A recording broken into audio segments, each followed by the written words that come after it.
Wezesha Wasichana has been here since 2019 and this is 2023, and the girls have been able to gain knowledge on sexual reproductive health education and menstrual hygiene. They have also gained knowledge on leadership. They have gained knowledge on livelihoods, entrepreneurship skills, business development skills. So it's about having the girls access information. At the same time, they access the skills they require in order to survive in this community. We are an organization that had a common goal, and we find that in this community there was girls that were not confident enough. School transitioning was low, and then we said, why can't we put our efforts together to bring a change in this community? This group has given them platform to discover themselves, platform to come out and say what they need, platform for leadership, and it's wholesome. There's a lot of change. As you know, especially Madare 4A is an informal settlement, squeezed and with a lot of people, which is prone to crime and so many other things. And this platform has given them safe spaces where they are able to talk, where they are able to voice their issues. There's so much that you guys have done in the community, in our community, Utalii, that I can say when you came, we were really wanting. Our girls did not know themselves, so first you created self-awareness to them. They know who they are today, they know how to interact with their peers, they know how to protect themselves, and they also know their rights. And the beautiful part of it right now is that they are transiting to be entrepreneurs. Something else, most of those girls have children. Those days they could lock the children in their houses and they go out, the young girls, they don't see the value of that child. But today, they are walking around with their children. They are so proud of their children. They are taking good care of their children. That you've grown them to know their responsibilities, and they are owning their mess, and they are working on their mess. But when you guys came, we realized something that caused the numbers to grow was that the girls didn't know who to run to. The parents are at home. The parents are fighting them, telling them, go get food. Because that time, our area, most of the mothers are depending on the Isili, washing of clothes, the casual jobs. It came to a standstill. The mothers were not going to Isili.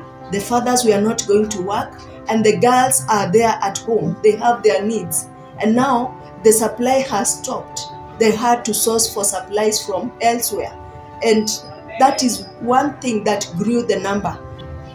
Yes, you are doing your efforts, but there are other areas that I feel if we can feel, maybe we can get a good results. One, the girls, we are introducing them to money, and this is money that they have never interacted with. And so we need to be very keen.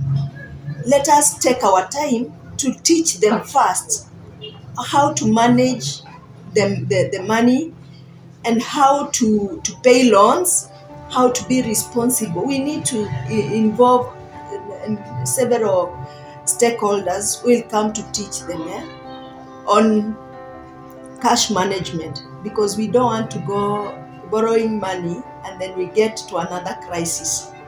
Something else that we need also to touch is on the parents. There's no way you'll give a girl a loan for business and the parent is idle at the door. If there is a way we can engage the boys, that they can, maybe what I would suggest, they can also bring on their boyfriends. You have done so much.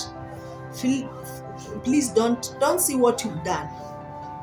Feel like you are beginning, because now the job is beginning. We are growing the children to adulthood, and so we need you more. Within the girls that were empowered, I've not seen any. I don't know whether you've captured the households with girls with disability, because as a department, that is one of our. We empower persons with disability. So this girl child with the disabilities, different disabilities should also be they should be considered in your project.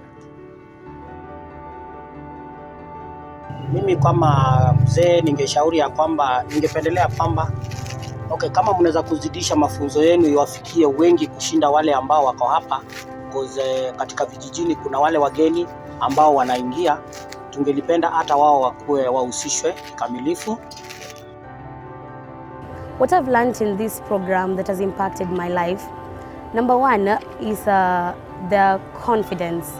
At least now I'm confident. I can talk to people outside there concerning issues in my community, and I can also talk to other girls. They can also trust me. Yeah. I've seen all the girls, they've got the confidence. They are so confident they can express themselves of what they want. At least they can interact with different officers, which is something encouraging. Nilifurahia kwa sababu imebadilisha tabia ya watoto wasichana. Ni ngumu kupata msichana akiwa kwa nyumba hapa mradi. Juu tuko kwa estate, ni ngumu sana.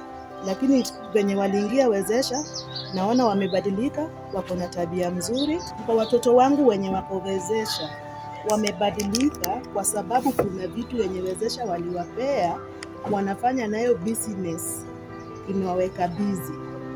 Kuna wenye wanavuta bangi. Hii mtaa yetu bangi ni mingi. Pombe pia ni mingi. Wasichana wanavuta bangi, wameingililia bangi wasichana wadogo. Wanaacha shule, wanapotea kwa mabangi. Kenye naona ingewezesha wangeendelea kufanya, venye walipeana vitu za kazi ya watoto, kama mnaweza fungulia biashara. I'm very proud of Wezesha.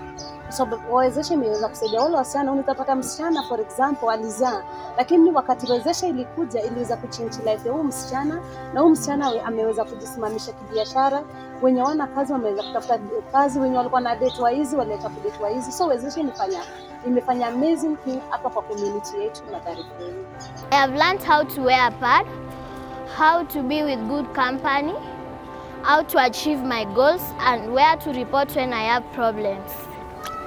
There's this 13-year-old girl who wanted to know the father, and the mother was a bit reluctant to tell her who is the father. So she went to the children's department, met the children's officer, and she gave the story to the officer. The officer looked for the mother, and somehow the mother was still reluctant, but she managed to convince the mother. And the mother at the end of the day told the children's officer who is the father, which the children's officer asked her if they should tell the girl. So the girl was told, she's 13 years old, the girl was told who is the father. The father is an administrative police officer working in Mombasa. So with this story, it is because why I thought is so powerful for us and as a success story is because what we started with here was to teach these girls on confidence. They have to be confident to speak for themselves, to tell their stories, and to be able to look for solutions for their own problems, which of course you can see now this young girl of 13 years has been able to get down to that. We have achieved a lot because girls are able to confidently speak up in case of a problem. They have formed movements. We've gotten this feedback from the area chief, the area children officer, the Nyumba Kumi feedback, the OCS. They are telling us that girls are very confident that they can go and report any issue pertaining their life. We have learned livelihood skills and financial literacy. Under livelihood, we have learned soap making, baking. Baking, we have made like bread, cakes, buns, and sponge. And the soap making, we have made bar soap, liquid soap, jik, like this detergent remover, downy, and shampoo for hair. We are looking at how we can boost our project so that we can get the desired needs, desired change. One of the main gaps is that we don't have involvement of men or males in this project, boys and adult men. So we are looking at a possibility of incorporating them in the project. The gaps that I've seen in the project are, like one, we have a challenge of sanitary towels. Most of our girls don't have sanitary towels, and they tend to go to look for those sanitary towels from other places. And you find, like, when you're supposed to meet, they're not showing up because they're not getting something back. And the other gap that's here is about the parents. The parents don't want their girls to come to a safe space because, like, there's no school fees that the organization is providing or something else that can support the whole family.